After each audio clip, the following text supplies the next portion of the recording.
Around 8:30 p.m. on December 29, 1972, passengers inside of JFK International Airport in Queens, New York, heard over the intercom that Eastern Airlines Flight 401 to Miami was now boarding. About 30 minutes later, all 176 passengers, which included the 13 crew members, had made it on board, and then at that point, the 13 crew members began making their final preparations for takeoff. Flight 401 was a very expensive and recently introduced model of plane by Eastern Airlines called the Lockheed L-1011 TriStar, and it was both unbelievably technologically advanced and unbelievably enormous. It sat up to 400 passengers, which meant instead of having 4 seats to a row like you would expect inside of a passenger jet, the L-1011s had 8 seats per row, and they had 2 levels. There was the main level, which was the main cabin where all the passengers were, and then there was a second level, a lower level, that was only accessible via 2 small elevators that could barely fit 1 person inside of them in the back of the aircraft. And down on this lower level was a full-size kitchen, which had ovens and refrigerators, and also at the back of this lower level was a lounge area for flight staff.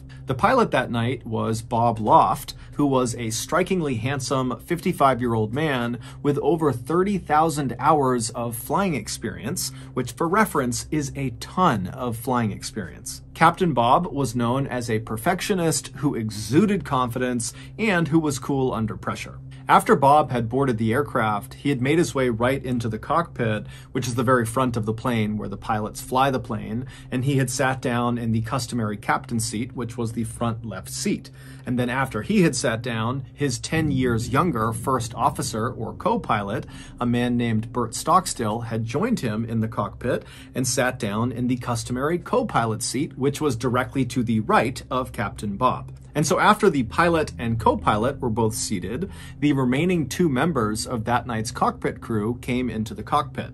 Now, normally in most passenger jets, there were only 2 seats in the cockpit, but because L-1011 planes were so massive, there were 4 seats in the cockpit. And so one of the last 2 men who joined the cockpit was 51-year-old Don Repo, who was the flight's engineer. And despite him being this big, strong ox of a man, he was actually known as being fairly soft-spoken and very approachable. And so Don came into the cockpit, he said hello, and then he sat down in the seat right behind the co-pilot, Bert. And then a few seconds after Don, the last man came into the cockpit. It was 47-year-old Angelo Donadeo. Angelo was not actually part of that night's flight crew. However, he was an employee of Eastern Airlines, and that night he needed to get to Miami, and so the company had put him on Flight 401 and sat him in the 4th and final seat in the cockpit right behind Captain Bob.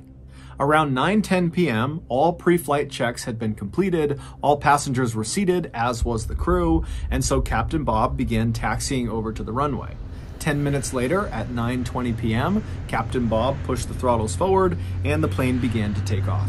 A few minutes later, and Flight 401 was airborne up in the night sky over New York, headed south towards Miami. For the next 2 hours, this flight was completely normal. In fact, it was so normal that one of the passengers, named Jerry Escow, actually wrote a letter while he was on the plane telling Eastern Airlines how great their airline was and how smooth this flight was. His plan was, once they landed, to mail this letter to Eastern Airlines. But at 11:32 p.m., so 2 hours and 12 minutes after takeoff, this flight would go from being very routine and normal to being anything but. At 11:32 p.m., Captain Bob began his approach to Miami International Airport, but when he lowered the plane's landing gear, his co-pilot Bert noticed they had a problem. L-1011 jets, like 401, have 3 pieces of landing gear.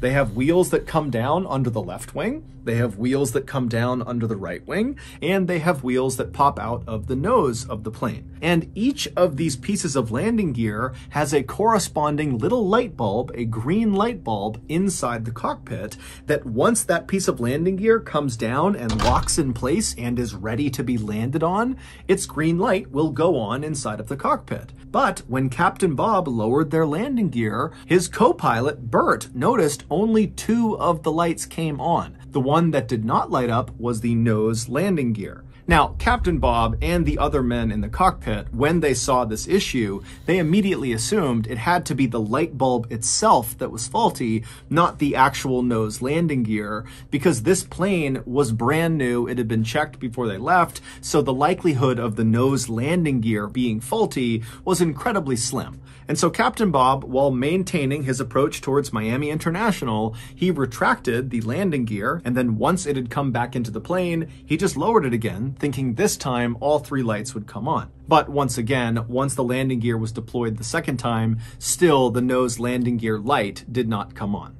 And so frustrated, Captain Bob hopped on the radio and contacted Miami Air Traffic Control and told them that he could not confirm his landing gear was actually safe to land on, and so they would have to circle around for a bit in the sky and get it figured out. And so Miami Air Traffic Control acknowledged what Captain Bob said and then directed Captain Bob to fly out over the nearby Everglades, which is a massive wetlands area in Florida, and to stay out over the Everglades away from other traffic until they fixed the problem. And so once Flight 401 was out over the Everglades flying in a circular pattern, Captain Bob and his co-pilot set the plane to autopilot so that it would maintain a constant altitude of 2,000 feet and a constant speed of 200 miles per hour.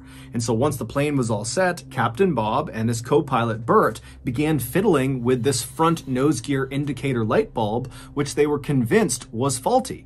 And so they started by pressing on the light, and when that didn't work, they began twisting it, and when that didn't work, they actually pulled the light bulb off the panel and kind of blew the dirt and grime off of it, and then they jammed it back into the panel. But as soon as they did, not only did it not go back on, but they realized they had put it in sideways, and so they couldn't actually get it out again. And so now they're thinking, this light's not going to go on at all. We need to find another way to make sure the nose landing gear has come down. And so Captain Bob at this point is totally frustrated, and so he turns around and he looks at Don Repo, the flight engineer who's sitting right behind the co-pilot, and he tells Don to go down into the hellhole and directly inspect the front landing gear himself. So the hellhole is a space right below the cockpit, and the way you get to it is through a trap door in the floor in the center of the cockpit. And then once down in the hellhole, there is this window that looks straight towards the front of the aircraft where you could look out and actually see the front landing gear, and you could make sure it was down or not. And so Don Repo, he gets out of his seat and he opens up the hellhole trap door and he makes his way down below. Meanwhile, 2,000 feet below Flight 401, a 43-year-old man named Robert Marquise, along with a friend of his, were looking for frogs in the Everglades, riding around on Robert's airboat. An airboat is a flat-bottomed boat with this huge fan on the back of it that propels it forward. It's popular in the Everglades because the water depth is so shallow. At points in the Everglades, the water's only a couple of inches deep. And so all around these two guys, it is totally pitch black out. There are no buildings or people for miles and miles and miles. Their only light source is Robert's headlamp. And so at some point, Robert turns off the airboat, and he and his friend are just standing in the middle of it, kind of scanning around on either side. And all around them, they can hear the sound of alligators growling and snakes and frogs moving about the tall grass. And as they're just kind of silently looking around them, out of the corner of Robert's eye, he sees something. And so he looks up right as he sees this huge orange and yellow flash that kind of came out of the ground roughly 5 miles away from where they were. And basically, as soon as Robert saw it, this flash dissipated and it was just totally gone. And so he turned to his friend who had not seen this flash. And Robert said, "Hey, let's go investigate. Let's see what that was." And so Robert fired up his boat again and he began flying across the Everglades straight in the direction of where he saw this flash.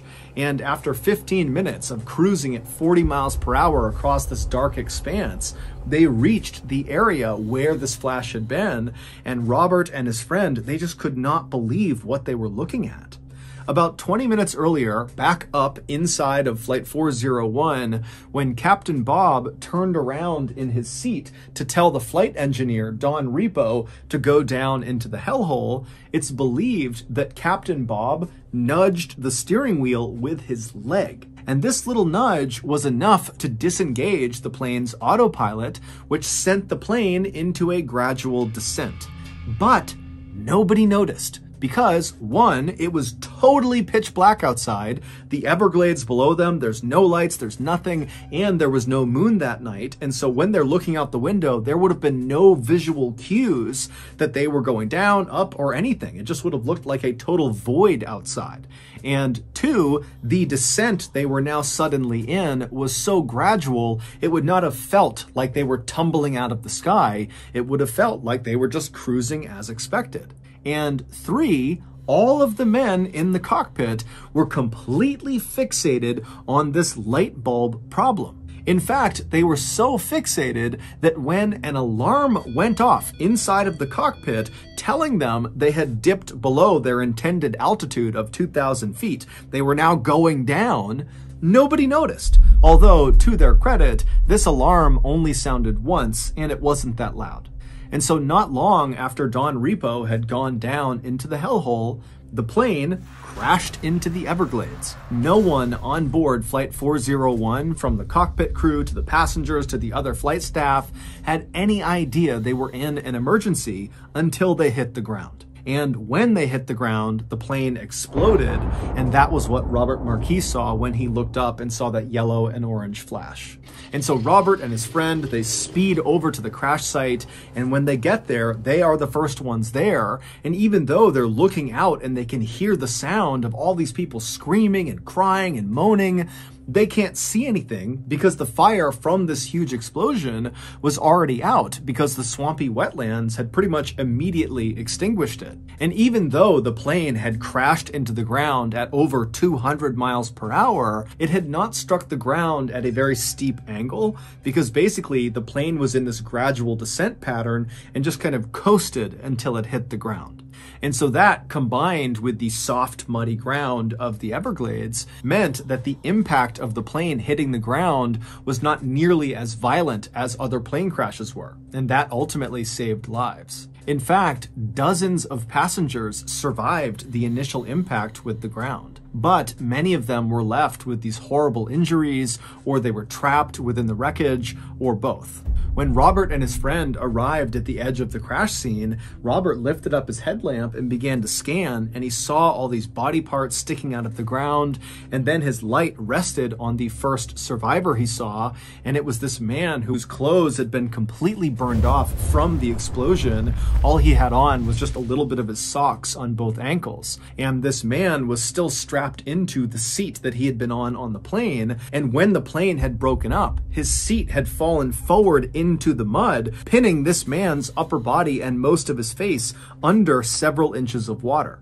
And so as Robert had scanned over with his light had hit this man's face, and he had looked up and pleaded with Robert and his friend to come get him before he drowned. And so Robert and his friend, they jumped off their boat and ran over to this guy and pulled the chair up and out of the water, saving this guy's life.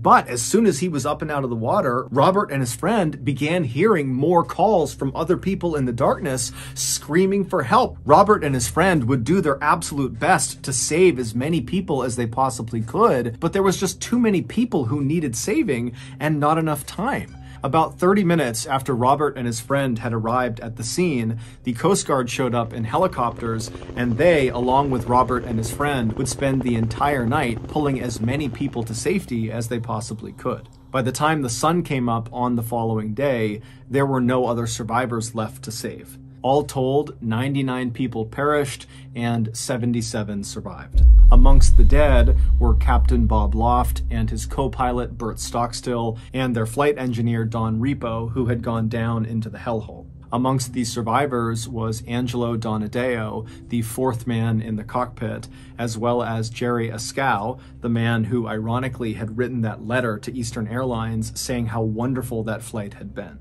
A major investigation following the crash would confirm that the reason Flight 401 went down was because of a number of factors, most notably human error. The investigation would also confirm that the nose landing gear was working perfectly fine. The light bulb not coming on was a result of the light bulb being burned out.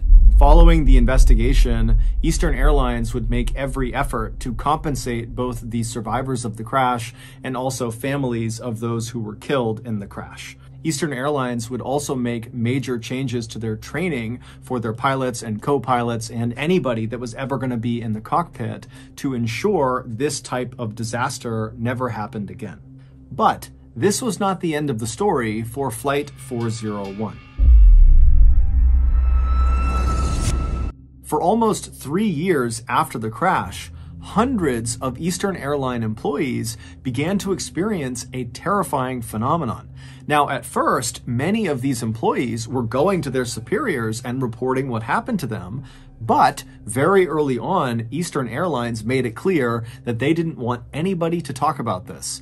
Anytime an employee made one of these reports about this phenomenon, they were either sent to the psychiatrist or they were just fired. However, despite this intense pressure from Eastern Airlines to their employees to be quiet about what was going on inside of their ranks, there were still some very brave employees who had firsthand experience with this terrifying phenomenon who still came forward and told their stories to the press and to journalists. They just did it anonymously. And so I'm going to tell you 2 of the most chilling accounts from those employees. Keep in mind, the names used in these stories have all been changed.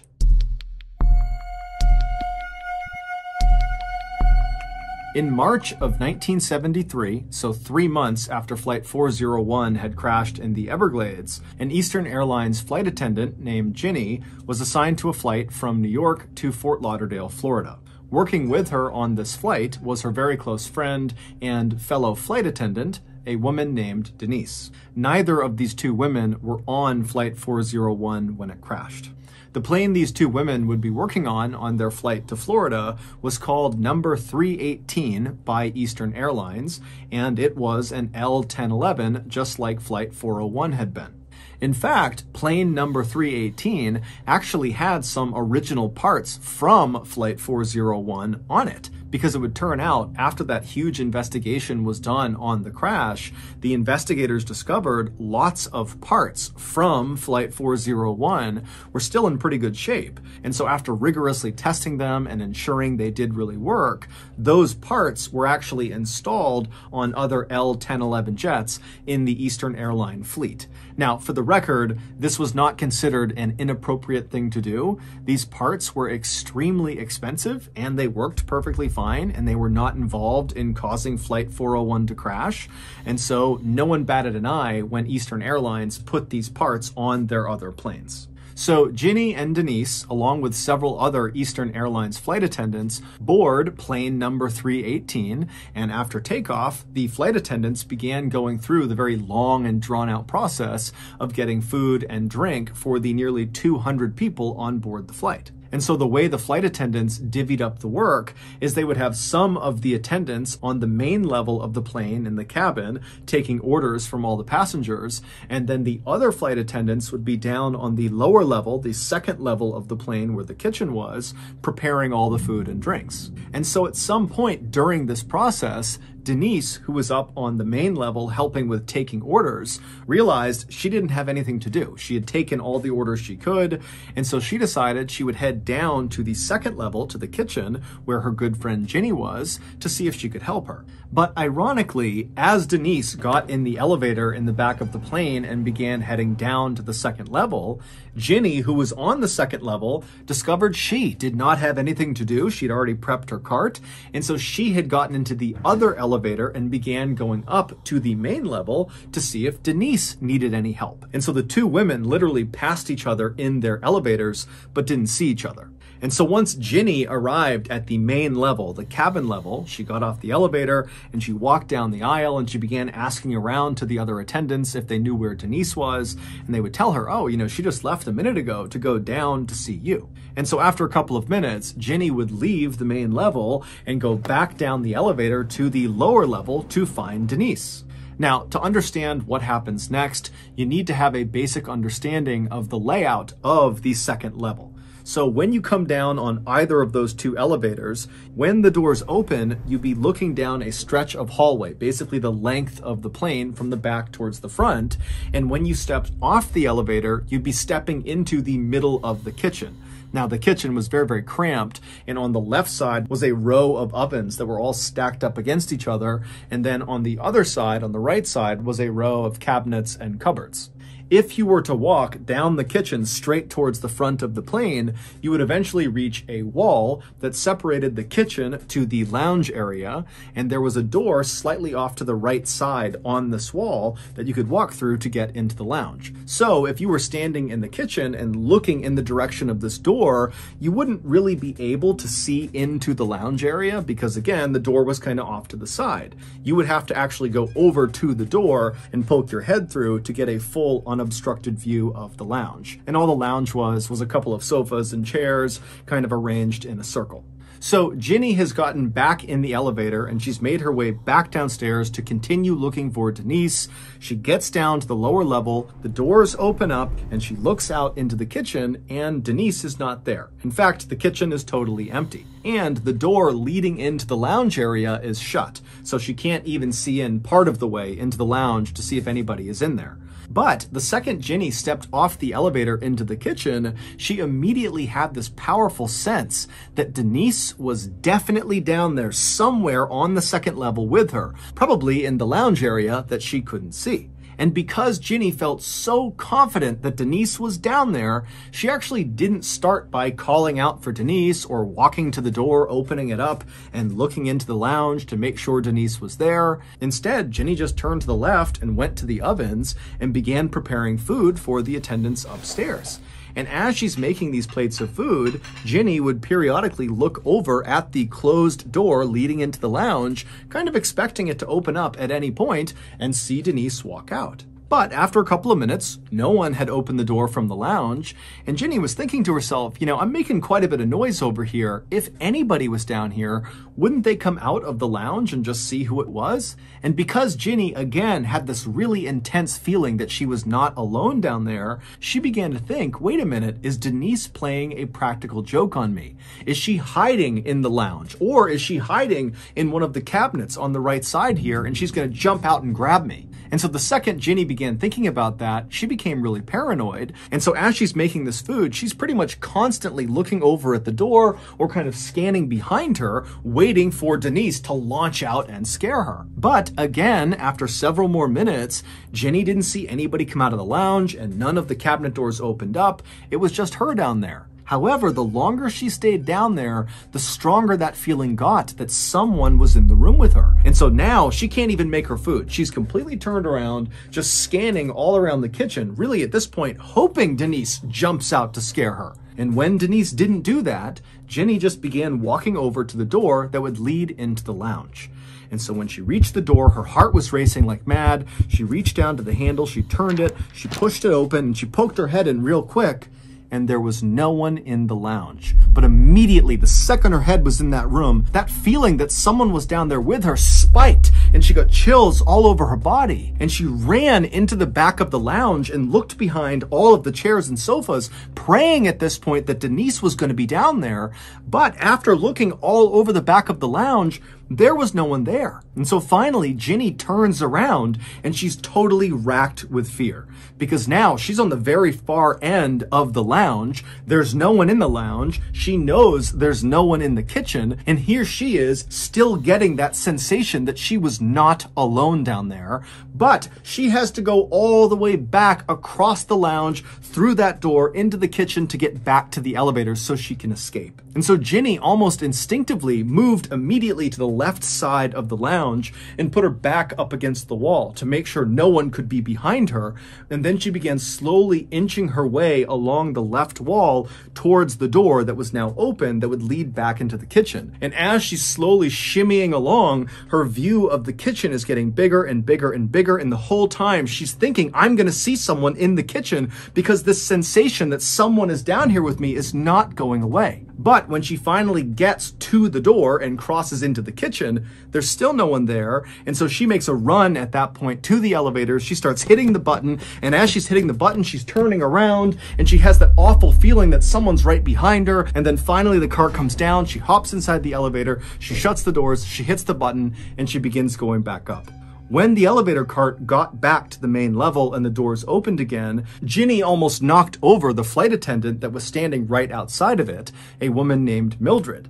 And after Mildred and Ginny kind of regained their balance, they both looked at each other, and Mildred could see very clearly that Ginny looked horrible. She was totally pale, she was sweating, and so Mildred said, "Ginny, are you okay? What's going on?" And Ginny would just say, I don't know. I can't tell you what's going on. I don't know. But Mildred, instead of asking follow-up questions, just said, "Ginny, you need to come with me." And so Ginny would follow Mildred, who led them back around behind the elevators to the space in the back of the plane, kind of out of view of the passengers.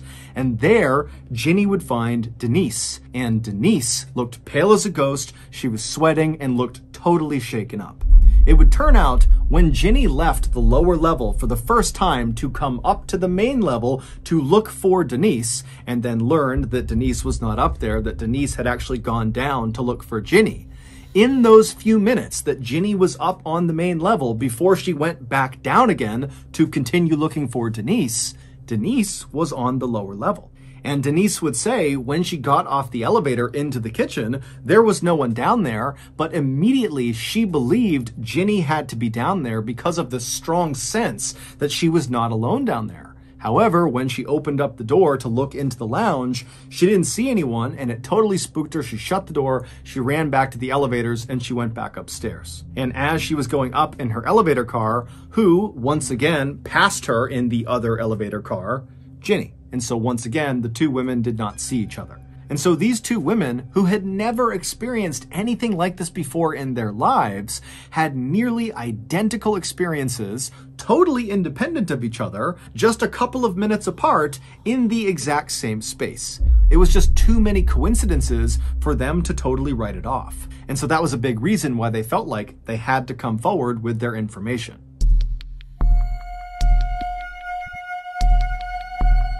One month later, plane number 318, the same plane that Ginny and Denise had had their frightening experiences on, was at Newark Liberty International Airport in New Jersey, undergoing pre-flight checks from its crew before its flight to Miami that morning. After most of the checks were done, the passengers were allowed to board the plane, and then after it seemed like most of the passengers had arrived and taken their seats, the senior flight attendant, whose name was Sis, began counting the people on board the plane to make sure they had everyone. And after counting up and down the rows, she realized their head count was off by one. They had one too many people. And so when Sis began recounting, she actually quickly identified the discrepancy. Sis was standing in first class in the aisle, and as she was counting down the left side of first class passengers, she noticed there was an Eastern Airlines captain seated in one of the seats. And so immediately Sis thought, oh, okay, I don't recognize this person, but since he's in uniform, he must be deadheading. Deadheading is a fairly common practice for airline employees where if they need to be on a particular flight but are not physically at the origin airport, they will just hop on another company flight that happens to be going to the airport they need to go to. And at least in the 1970s, it was not uncommon for employees not necessarily to tell the flight staff until they were literally on the plane, because these employees would just check the manifest, see if there were openings, and then climb on board. And so Sis assumed that was exactly what this man had done, and that was why he was unaccounted for, and it was why they had this extra person. And so she just needed to get his name to account for him. And so Sis turned and took a couple of steps until she was right in front of this guy who was still just seated looking straight ahead, and Sis introduced herself and asked him if he was deadheading. But the captain just continued to stare straight ahead and didn't even seem to register that Sis was talking to him, despite the fact that Sis was right on top of him and speaking very, very clearly, and nobody else was talking. And so Sis, who was aware of the fact that this guy clearly should have heard her, just kind of waited for a second and then just asked again, hey, what's your name? I need to make sure that you are in fact deadheading. But again, this captain just sat there without moving and didn't remotely react to Sis. Now, by this point, another flight attendant named Diane had looked over and actually saw Sis having this strange interaction with this Eastern Airlines captain. And so Diane walked over and listened as Sis, for a third time, tried to get this guy's attention, but he still did nothing. And so Diane and Sis, they start looking at each other like, what do we do about this? And at some point, Sis just says, okay, I'm gonna go tell the captain, he can deal with this. And so Diane stayed in the aisle next to this silent seated captain while Sis turned and walked towards the cockpit, and she told the captain, whose name was George. And so George, he leaves the cockpit with Sis by his side, and they start walking down the aisle back towards where this guy was and where Diane was. And by the time they get there, 6 other passengers kind of in the general vicinity had noticed something strange was going on. And so they were all kind of turned around in their seats, looking at this captain who was sitting there, and Diane and Sis and George kind of waiting to see what was going to happen.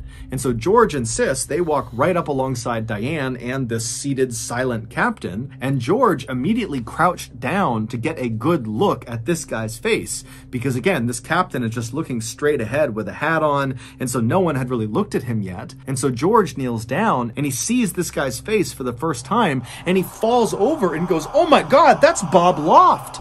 The same Bob Loft who had died on Flight 401, the captain of Flight 401. George had known Bob really well and knew exactly what Bob looked like. But before Bob, Sis, Diane, or the 6 other passengers that were all watching could do anything, the seated, silent captain that looked exactly like Bob Loft vanished into thin air right in front of all of them. And immediately, these 6 passengers on board the flight that saw this happen became hysterical. They could not understand what they had just seen. People are screaming and crying, and George, Diane, and Sis, they were very shaken at what they saw, but they knew they were in charge of this flight. And so they tried to calm down the passengers, but then very quickly, they organized a search of the plane, because they're telling themselves, no one can just disappear into thin air. This guy has to be somewhere on the plane. And so for over an hour, the passengers were told to stay in their seats and were told to stay calm while the flight crew searched every crevice, every nook and cranny of this flight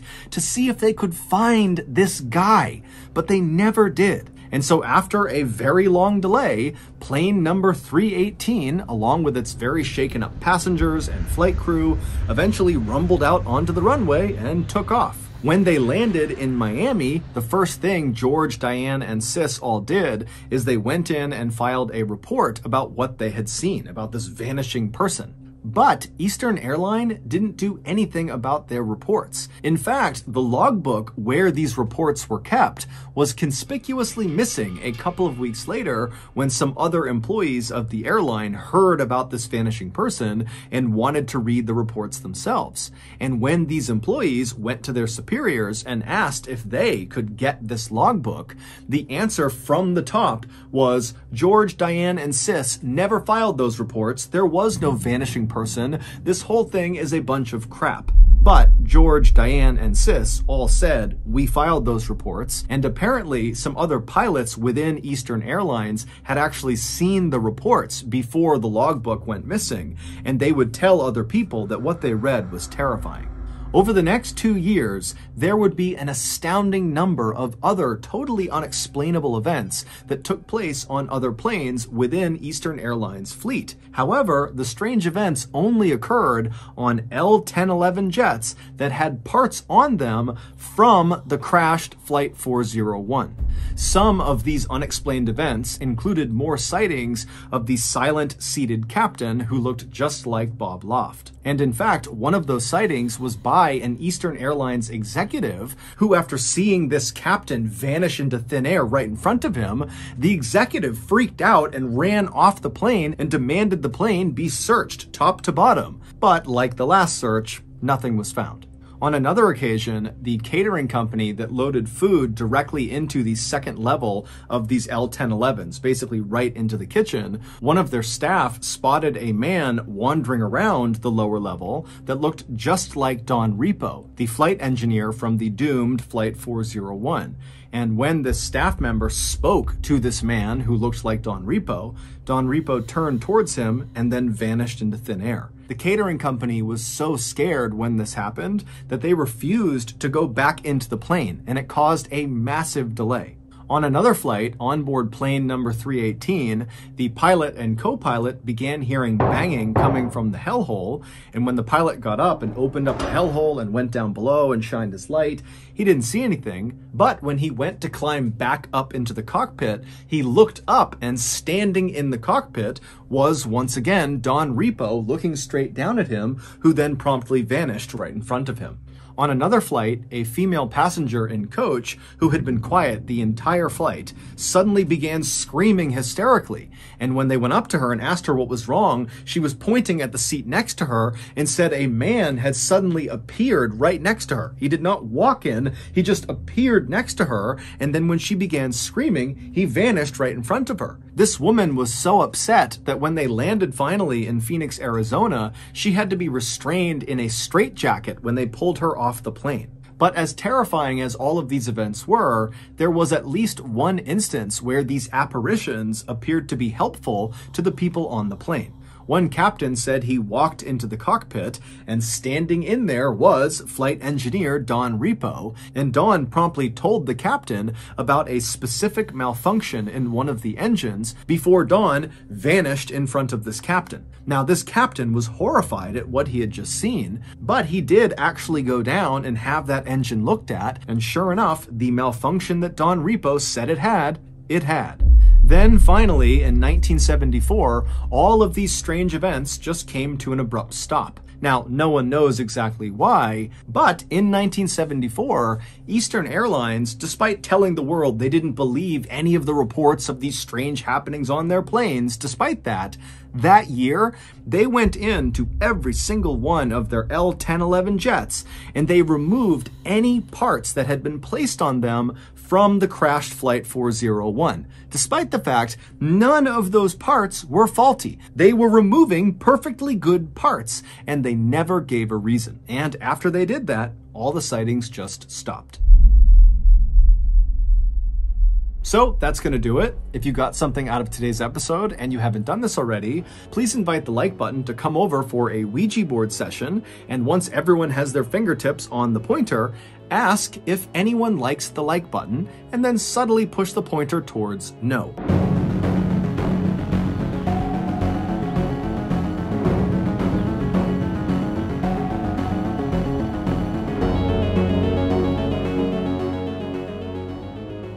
On the morning of Monday, February 6th, 2017, a group of 7 friends who were all college-aged and living in New Zealand began packing up their cars and getting ready to drive back to Auckland, the biggest city in New Zealand. The night before, the group had been out on Lake Tikitapu for a big concert called Flocella, where audience members would listen to the music while floating around on big blow-up rafts and floats. After the concert had ended, the group of friends had left the lake and headed to a nearby relative's house where they had a quiet after-party with a couple of drinks, and then everyone went to bed a little bit after midnight. This morning, the group had gotten up early because they wanted to get on the road as soon as possible to try to beat the holiday traffic that was sure to crop up that day on the way back to Auckland. February 6th is a big national holiday in New Zealand. It's called Waitangi Day, and it's to commemorate the initial signing of the Treaty of Waitangi, which is considered to be the founding document of the country. But right as the 7 friends had finished packing up their 3 cars and were getting ready to begin their 3-hour drive north to Auckland, one of the friends, a 21-year-old named Rachel DeJong, suggested they take a quick detour before they head back home. Rachel, along with another girl in this group of friends named Maddie, had several months earlier discovered this secret swimming spot that was located only about 15 minutes away from where they were now, and it happened to be on the way back to Auckland. This swimming spot was this beautiful green-blue pool of fairly deep water that was located in the middle of a forest. This pool was actually a part of the Waikato River. However, this stretch of the river where the pool was either very shallow or dry most of the time. So as a result, this pool actually looked like a standalone body of water. While there was no official trail that led through the forest to this pool of water, there was an unofficial trail. It was basically a dirt trail that cut through the woods crowds that had formed over the years of locals tromping their way to this pool of water. After hearing Rachel's suggestion, the group of friends all agreed that this sounded like a great idea. And so the group piled into their 3 cars, and then by around 11:40 a.m., Rachel and Maddie had directed the convoy all the way to the start of this unofficial dirt trail, which was located right on the side of a winding main road. After pulling their cars safely off to the side of the road, the group got out, and then Rachel and Maddie led them to the start of this trail, and they began walking through the forest. 15 minutes later, at 11:55 a.m., the group was getting very close to the water because the trees up ahead were starting to thin out. But also at 11:55 a.m., the group suddenly stopped because from somewhere out in the forest, way off in front of them, came this loud, shrill siren sound. And it went on for nearly 20 or 30 seconds, and then it just came to a stop. And the group kind of looked around at each other. No one knew what to make of the siren, and so eventually they just kind of shrugged it off and kept on walking. Within a minute of that siren sound coming to an end, the group had made it to the end of this unofficial dirt track, which placed them at the edge of this beautiful overlook down to the pool they were going to swim in. And so they began one by one climbing down the rocks in front of them, where there were some ropes that had been put up to help people climb down to the water. And so after they got down to the water, all of them stripped down to their bathing suits, they jumped into the pool, and they began swimming out towards the center of the pool, where there were these 2 big rocks that jutted up out of the water, almost like miniature islands. And so Rachel and the other women, so 5 of them, they climbed onto one of the rocks, and the 2 men who were part of this group climbed onto the other rock. And so they got up onto these rocks, and they're looking around, taking in the sights, and then at 11:58 a.m., another siren blasts across the forest. It's the same sound as the one they heard 3 minutes earlier when they were on the dirt track. And so once again, all 7 of them are kind of looking at each other wondering, what is this siren about? But after the 20 or 30 second long siren came to an end, they glanced around them and there was no sign of any danger. There was no sign of really anything happening at all. It was just this beautiful, peaceful seeming oasis. And so before long, they had forgotten about the siren again, and Rachel had gotten out her camera and she was taking pictures, and others were taking pictures as well. And then 2 minutes later at 12 p.m., the siren sounded for a 3rd time. Now at this point, the group has heard the siren 2 other times. And even though the sound of the siren was kind of jarring because it was so high-pitched and shrill and really cut into their ears, this time, because they've heard it 2 other times and nothing happened, they all pretty much immediately wrote it off. So the siren's sounding for the 3rd time, and the group is not really paying attention. But when the siren finally stops this 3rd time, something very different began to happen, and the group immediately noticed it.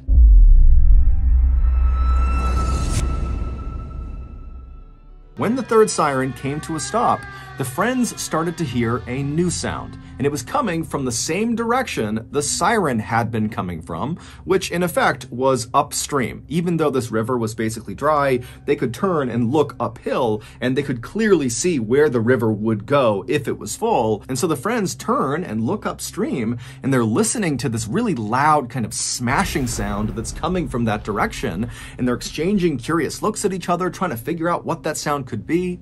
And then all of a sudden, they see it.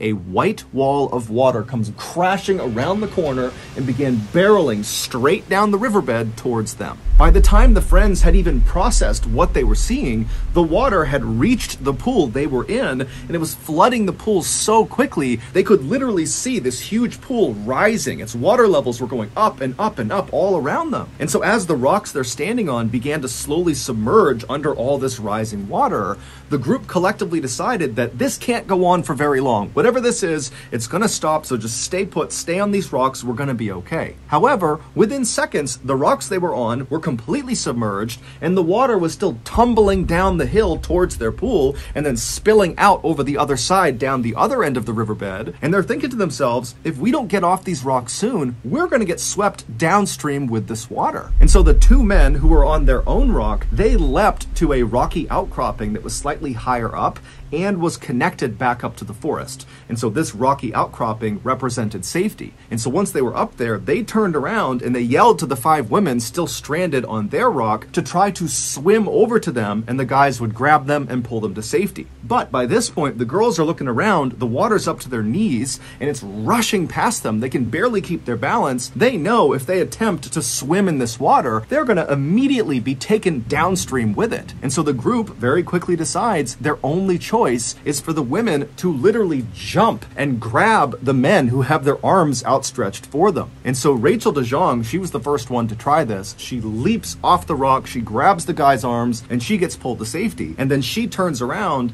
and she and the other 2 men continue to get the women to jump off the rock to them. And at first it's going fairly well until they get down to the second to last woman who leaps, she grabs one of the guy's arms, and then both of them lose their footing, and the guy and the woman, they both get swept away downstream. They're gone. Rachel stays calm and she moves to the position where the guy had been who just got swept away, and she takes out her GoPro camera selfie stick and she extends it out to the last woman who's out on the rock. Her name is Alice. And she tells Alice, jump and grab the selfie stick. And so Alice, who's almost completely submerged in water now, makes this frantic jump to grab onto the selfie stick. She grabs it for a second, but then loses her grip and she begins being swept away. And Rachel, who at this point was completely safe, immediately jumped into the rapids after Alice. She grabbed Alice, she attempted to turn around and grab the rock to stop them, but she couldn't get a grip. And she and Alice were also swept downstream out of view. 2 weeks before Rachel, Maddie, Alice, and the others had gone to this secret swimming spot,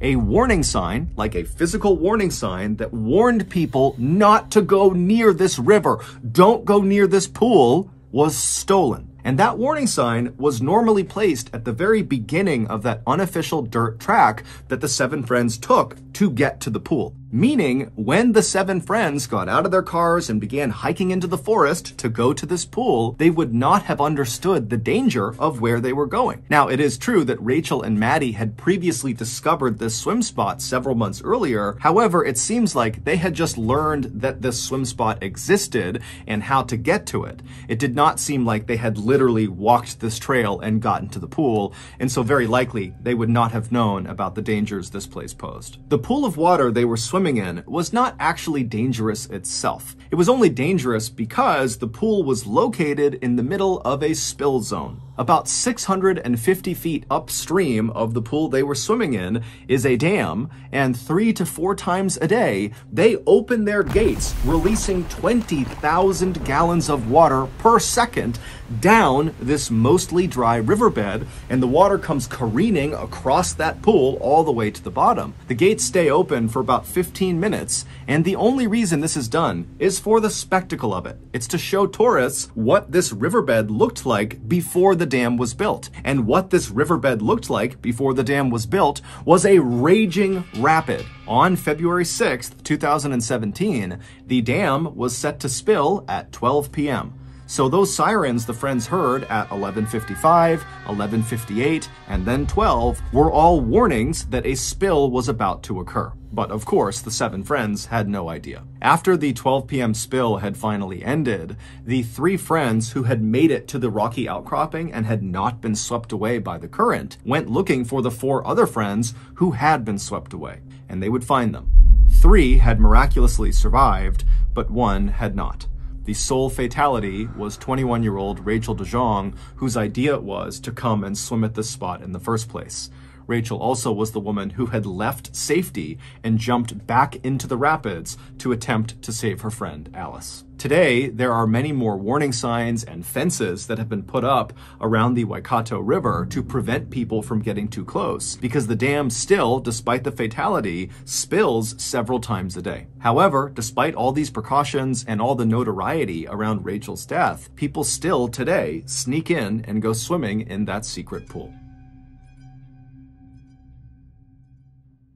So that's going to do it. If you got something out of this episode and you haven't done this already, please send the like button a beautifully wrapped gift for their birthday, but fill the gift with a spring-loaded boxing glove that punches them in the face as soon as they open it.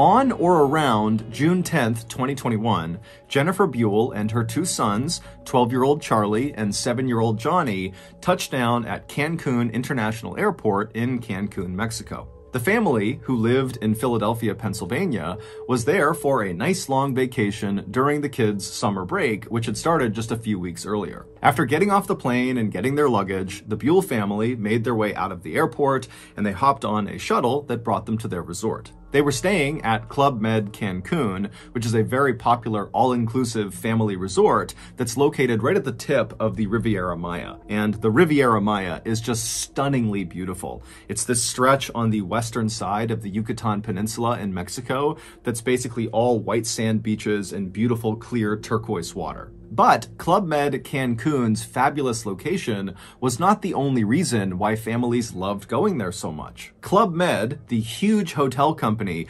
behind this particular resort, is known for their gentils organisateurs. They call them GOs for short, and basically these are staff members employed by Club Med at all of their locations everywhere in the world, whose sole job is to make sure the guests staying at their hotels have a truly unforgettable experience. And so these really friendly GOs are always walking around these hotels and talking to the guests and pointing them to the different places they can go within the hotel, and they encourage the guests to interact with each other and to participate in resort activities. And so a stay at a Club Med hotel, whether it's Cancun or anywhere in the world, is known to be very upbeat and highly interactive. So Jennifer and her two sons, they get off the shuttle at Club Med Cancun, they go inside, they get checked in, they make their way to their room, they drop their bags, and then they head out to explore the hotel. And pretty much right away, there were GOs all over the place coming up to welcome them to the hotel and pointing them to the best restaurants, the best places to go swimming, and what activities were coming up that night, and what to look forward to that week. And right away, what stood out to the Buell family, specifically Charlie and Johnny, was the Kids Club / Teens Club. Basically, the GOs organized really fun games and activities just for the kids, depending on what age they were. And so this was really appealing to Charlie and Johnny to go play with other kids. And it was appealing to Jennifer because this would mean she could go off and actually relax because she would have childcare. So, starting that first night and over the next week they were in Cancun, Jennifer made sure they always were around the resort so that the boys could just take off and go hang out with this kids club, teen club whenever they wanted. And so the routine that the Buell family adopted over the course of their vacation was they would get up early, they would go to the white sand beaches right outside of their resort, and then after coming back to the resort, Charlie would almost always cut loose and go hang out for the rest of the day with the kids in the teen club, kids club, and Johnny, he mostly stayed with his mom, but over the course of the day, he would leave and do one-off activities with the club. And then at 9:15 p.m. at night, the trio would always link up on the pool deck and they would make their way in to see one of the shows that the GOs were putting on, ranging from comedy sketches to circus tricks. And so all in all, the Buell family vacation to Cancun, Mexico was really going as well as it could have been, until a simple game of hide and seek changed everything.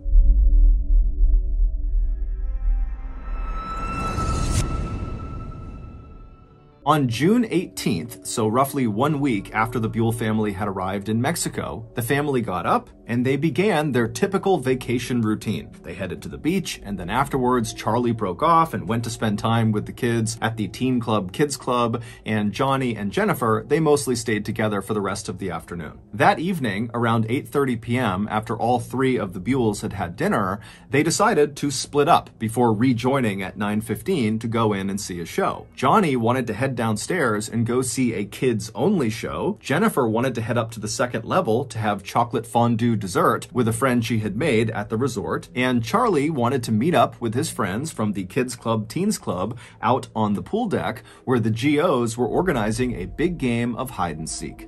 And so after watching his mother walk upstairs to the fondue restaurant and watching his younger brother head downstairs to the kids-only show, Charlie turned and ran towards the pool deck. And when he got there, he immediately linked up with his best friend from the vacation, a 13-year-old named Cyrus. And very quickly after that, the GOs who were on the pool deck with all these other kids that were out there, they said, okay, we're going to start counting. You guys all hide. And so the GOs, they walked to the side of this big pool deck, they covered their eyes, they began counting, and all the kids, Charlie and Cyrus included, scattered to find the best hiding spot. And right away, as Charlie and Cyrus are looking for places to hide, they're seeing the other kids are taking up all the best hiding spots.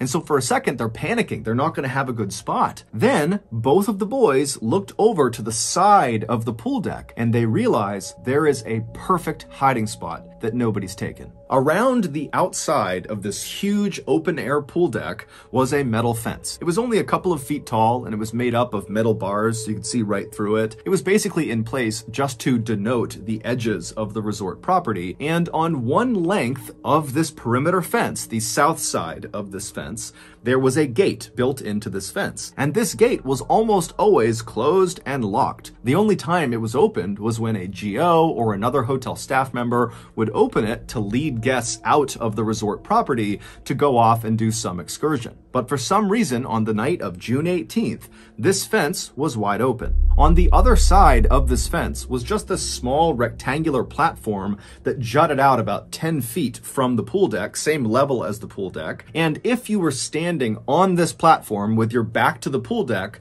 on your left side would be a very small flight of stairs, just a couple of steps going down. And so Charlie and Cyrus, they look over and they see this gate is open, and they know there are those stairs kind of tucked down below the platform, and they're thinking, if we crouch down on those steps, no one will see us from the pool deck. We'll be obscured from view. And so Charlie and Cyrus, they run over to the open gate, they go through, they walk down a couple of steps, and they kind of tuck themselves down so they can barely look up and over onto the pool deck to see if anyone's coming, but they can tell there's no way anyone is going to see them unless they literally walk through the gate and are looking down the steps at them. And so Charlie and Cyrus, they're giggling with excitement because they know they have found the perfect hiding spot. And they're listening as the GOs are calling out, okay, ready or not, here we come. And after a couple of minutes, they're hearing the sound of the GOs finding all the other kids all over the pool deck. You know, there were some really good hiding spots, but eventually all the kids are found except for Charlie and Cyrus. And so Charlie and Cyrus, they start looking at each other and they're really excited about this, but they know no one's going to find them. But right before Cyrus and Charlie stood up and revealed themselves, Cyrus happened to notice there was a hose, like a garden hose, that was draped down the steps that they were on, and for some reason, the water was turned on. And so Cyrus grabbed the hose, and as he stood up, turning away from Charlie, he began spraying the water onto the pool deck, onto the GOs and all the kids who didn't know where they were. And so everybody on the pool deck is suddenly laughing and running away from the water. It's totally chaos, and Cyrus thinks it's hysterical. He's still just spraying everybody down. And then at some point, Cyrus stops and turns to see what Charlie's reaction is to this absolute bedlam that he's created on the pool deck. But when Cyrus turns around, Charlie's not there. Meanwhile, two other hotel guests who had nothing to do with this game of hide and seek, it was a mother and her adult son, they were having a meal up in the second floor restaurant that overlooked the pool deck. And as they're sitting there enjoying their meal, they suddenly hear the sound of boys screaming. Now, immediately, they both can tell this is not a play scream. Someone is actually in danger, someone is hurt, something's going on here, and they try to look down onto the pool deck where these screams seem to be coming from, but they can't tell. It's dark out there, they can't see what's going on, and so acting on instinct, the woman and her son just stand up and start running through the restaurant and making their way downstairs. And as they're doing this, the woman's husband actually sees her charging through, and he, along with two other boys that happen to be near him, just start running after them, knowing that whatever's going on, it's bad, so they have to go help. And so when these 5 people get down to the pool deck, they hear the sound of the boys screaming again, and they can tell it's coming from that open gate, that platform area where Charlie and Cyrus had been hiding. And so these 5 people charge through the still open gate, they go out onto this platform and they look down the little flight of stairs and they see Cyrus. They don't see anybody else on the platform, it's just this one boy, and he looks totally shaken up, totally hysterical, and it's clear he is one of the boys that was screaming. And then before they could even ask him what was going on, they hear a sound coming from somewhere below the steps, and they all turn, and literally literally, out of the darkness, Charlie just suddenly emerges and he looks up at the adults and just says in a very calm voice, "Save me, save me." This normally completely off-limits, fenced-off platform that jutted out past the pool deck where the boys were hiding, that was actually a dock that sat over a swampy lagoon, and underneath that dock was a nest of crocodiles. And when Cyrus and Charlie were on that lower step, the crocodiles had noticed them, and when Cyrus had stood up and begun spraying the water onto the pool deck, one of those crocodiles, a 13-foot monster, had come out of the water, turned around, and literally leapt up onto those steps, bit Charlie by the leg, and pulled him into the water. The screams that woman and her son had heard while they were in that restaurant were Cyrus's and Charlie's, because initially when Charlie was pulled into the water, he didn't go directly under. And so Cyrus had managed to grab onto Charlie's arms, and he was trying to pull Charlie out of the crocodile's mouth, and the two of them were screaming for help. But by the time that woman and the other 4 people got down to the platform, Cyrus lost his grip on Charlie, and the croc and Charlie went under the water. And so those 5 people were standing there when the crocodile and Charlie just came back out of the water. And that's when Charlie was saying, "Save me, save me." He was in the crocodile's mouth. And when these 5 people saw Charlie and understood what was going on, without any hesitation, the adults leapt into the dark lagoon waters that are clearly infested with crocodiles and began beating the crap out of this crocodile. And while this melee is happening in these dark, murky lagoon waters with crocodiles everywhere, someone had gone into the fondue bar and told Jennifer, "Your son's being attacked by a crocodile." And she instantly leapt up and just ran across the restaurant, knocking anything over that was in her way. And finally, she got downstairs to the pool deck. She went through that gate out to that platform, and she saw her boy. Charlie was laying on his back, surrounded by totally frantic and hysterical adults. Charlie's leg looked like it had been through a meat grinder, but Charlie was awake and he was talking to the adults near him. In the time it took Jennifer to run through the restaurant and get down to the pool deck, those adults who had leapt into the murky lagoon water to fight with this crocodile had literally beaten it so badly that it released Charlie. And according to the people who watched this happen, this crocodile was putting up an unbelievable fight. It was whipping its head side to side, tearing into Charlie's leg. It kept pulling Charlie deeper and deeper into the water, and these adults just didn't stop. They were yanking on this crocodile, punching its eyes, gouging its eyes, and finally it worked. When Charlie was finally pulled to safety and was laying on the dock, he was in rough shape, and no one knew if he was going to survive or not. But luckily, there just happened to be a trauma nurse who was staying at the resort who came outside. She assessed the situation, and she took charge. She stopped the bleeding in his leg, and she stayed with him and kept him calm until paramedics finally arrived. Charlie would be rushed to the hospital, where he would immediately undergo several surgeries that would save his life. Also, surgeons were able to miraculously save his leg. Initially, it seemed like he might have to have it amputated. As for Club Med, their response to this incident was enormous. Not only did they pay for all of Charlie's medical bills, but they also invested a lot of money into securing not only that fence and gate that led to the dock where he was attacked, but also just generally speaking around the resort to make sure there were no more attacks. Today, Charlie is back in Philadelphia, Pennsylvania with his family, and considering the horrible trauma he went through, he's remarkably well adjusted. In fact, in the Halloween that followed this attack, Charlie dressed up as a crocodile. So that's going to do it. If you got something out of this episode and you haven't done this already, the next time you're working at the local county fair selling ice cream and the like button comes up to you and asks for a vanilla ice cream cone, sell it to them, but replace the vanilla ice cream with vanilla mayonnaise.